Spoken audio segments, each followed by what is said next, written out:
జనబేరి news కి స్వాగతం. పలమనేరు సమీపంలోని టీటీడీ గోశాలకు Jaggampeta MLA TTD board member Jyothula Nehru ఆధ్వర్యంలో ఉచితంగా ఎండుగడ్డి అందజేశారు. శ్రీనివాస సేవా ట్రస్ట్ మరియు జ్యోతుల ఫౌండేషన్ సభ్యులు శనివారం గోశాల అధికారులకు 8 లారీల గడ్డిని అందజేశారు. అక్కడి రైతులు సైతం ఎండుగడ్డిని ఉచితంగా అందజేశారని వారు తెలిపారు. తిరుపతి గోశాలకు 16 లారీలు, జూ పార్కుకు 2, పలమనేరుకు 8, మొత్తం 26 లారీలు గడ్డిని అందజేసినట్లు తెలిపారు.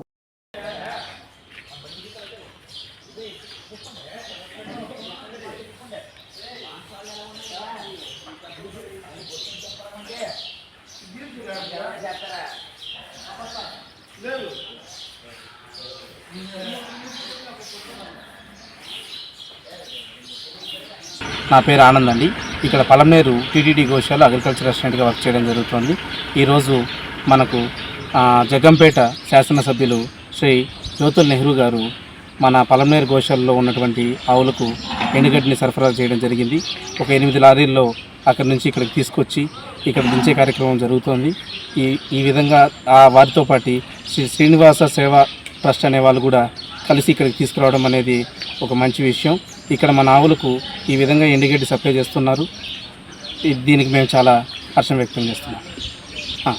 వీరు ఇది ఎలా అయితే ఈరోజు సప్లై చేశారో ఇదే విధంగా ముందు రోజుల్లో కూడా ఇక్కడికి తీసుకొచ్చి డొనేషన్ చేస్తామని వాళ్ళు వివరించడం జరిగింది. మేము చాలా ఆనందంగా ఉన్నాము. ఇక్కడ నమో వెంకటేశాయ.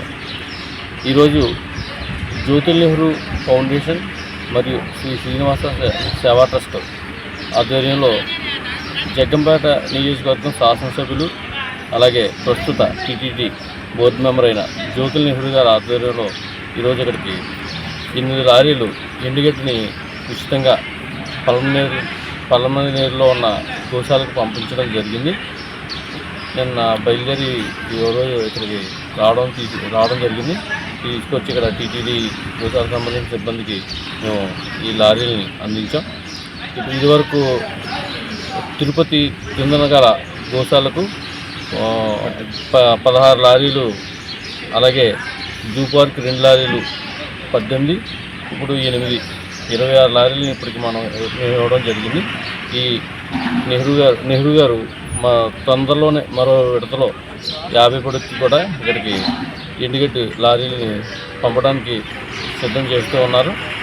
మొత్తం అంతా కూడా ఈ జ్యోతుల నెహ్రూ ఫౌండేషన్, శ్రీనివాస సేవా ట్రస్ట్ వారు మొత్తం ఈ ఖర్చును భరిస్తూ ఇక్కడికి ఫ్రీగా పంపిస్తూ ఉన్నారు. అక్కడ ఎండుగడ్డి రైతులు కూడా ఫ్రీగా ఇవ్వడం జరిగింది.